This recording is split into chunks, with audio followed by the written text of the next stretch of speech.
الله الرحمن الرحیم. یو ملګری تاسو کړو چې بعض خلک د فرض مز نه پس د خپل خلاص په سر باندې د سکیک دي او څه کلمات وایي. نو داسې عمل کول د شریعت پرو سره څنګه دی؟ داسې کول جایز دی او کنه؟ او دا دوی کم کلمات وایي؟ نو روایتو کې راځي کان رسول الله صلی الله علیه وسلم اذا صلى وفرغ من صلاته.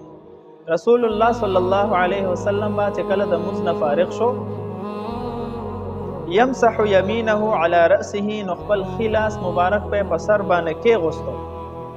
وقال او به فرمایل بسم الله الذي لا اله الا هو الرحمن الرحیم اللهم اذهب عنا الهم والحزن. دک الفاظ میں نہ نو د دې روایت په بنیاد باندې دا د رسول الله صلی الله علیه وسلم سنت دی چې فرض منځ وي او کو نفل منځ وي او کو سنت وي او کو واجب وي چې د دې نه پس خپل خلاص په سر باندې کې غوستل شي او دک الفاظ وي. دا مسنون دی او د شریعت کې د دې ثبوت شته.